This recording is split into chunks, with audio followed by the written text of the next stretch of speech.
নমস্কার, সনাতন ধর্মকথা চ্যানেলে আপনাদের সবাইকে স্বাগত। আজ বৈশাখ মাসের ১৩ তারিখ সোমবার, শুক্লপক্ষের একাদশী তিথি।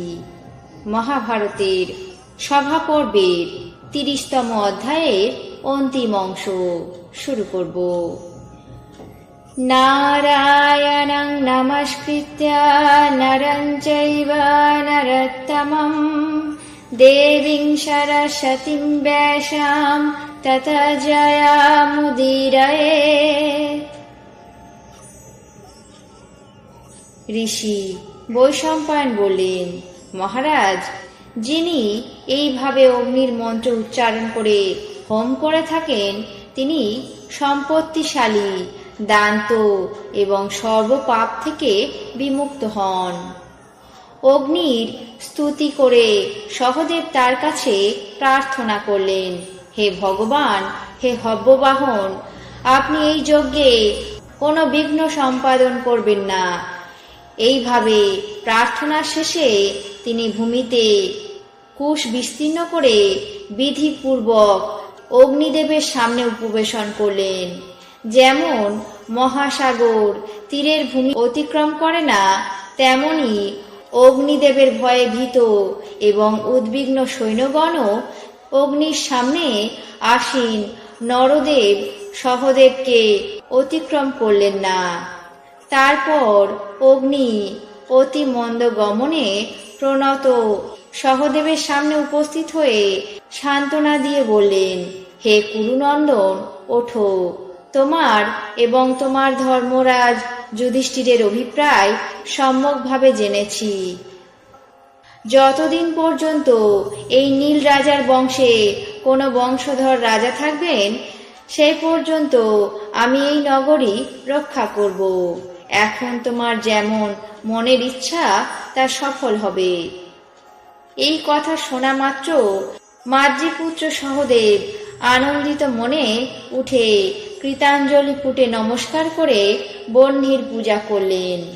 বহ্নি পূজা শেষ হলে মহারাজ নীল তার আদেশ অনুসারে সহদেবের সামনে উপস্থিত হয়ে শাস্ত্র অনুসারে তার অর্চনা করলেন। সহদেব পূজা গ্রহণ করে নীল রাজাকে নিজের পক্ষে এনে দক্ষিণ দিকে প্রস্থান করলেন।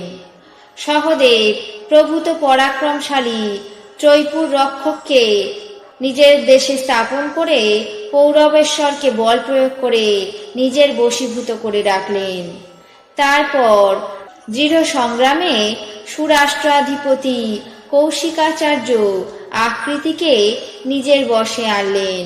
সুরাষ্ট্র রাজ্যে অবস্থান করে তিনি ভোজকটস্থ মহাপাত্র রাজা রুক্মী এবং পরম ধার্মিক দেবরাজ সখা মহারাজ ভীষ্মকের কাছে দূত পাঠিয়ে দিলেন।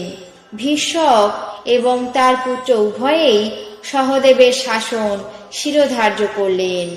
তারপর সহদেব আনন্দিত মনে বাসুদেবের সঙ্গে সাক্ষাৎ করে এবং তার থেকে উৎকৃষ্ট দ্রব্যজাত গ্রহণ করে পুনরায় গমন করলেন। তারপর শূরপারক, তালাকট এবং দণ্ডকদেরকে বশীভূত করলেন।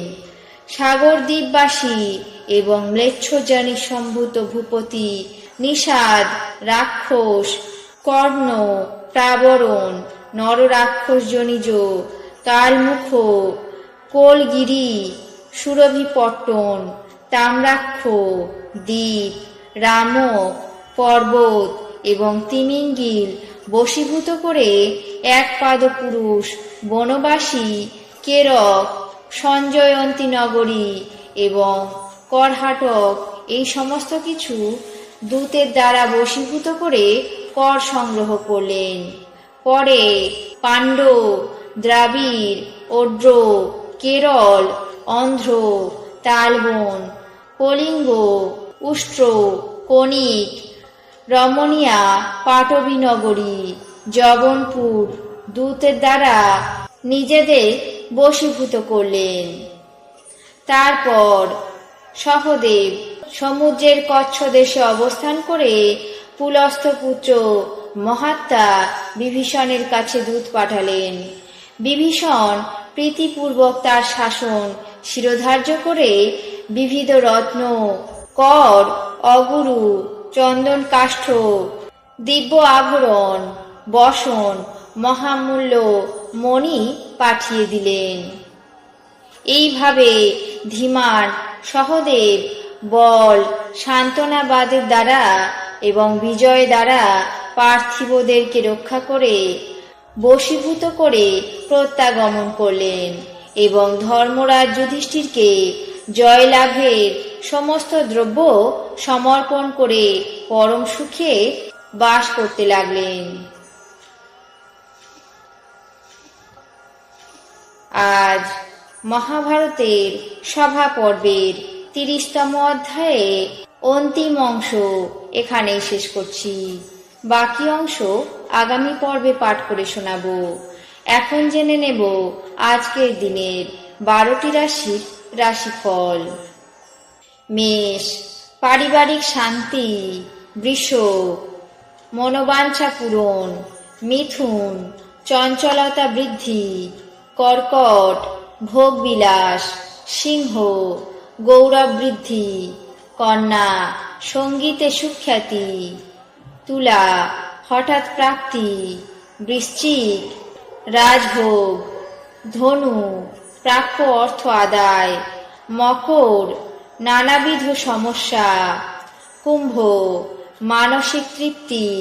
মীন, চৌর্য ভয়। এই ছিল আজকের দিনের 12টি রাশির রাশিফল। আপনাদের কেমন লাগলো তা অবশ্যই কমেন্ট বক্সে জানাবেন। চ্যানেলটিকে সাবস্ক্রাইব করবেন, লাইক করবেন, শেয়ার করবেন। ধন্যবাদ।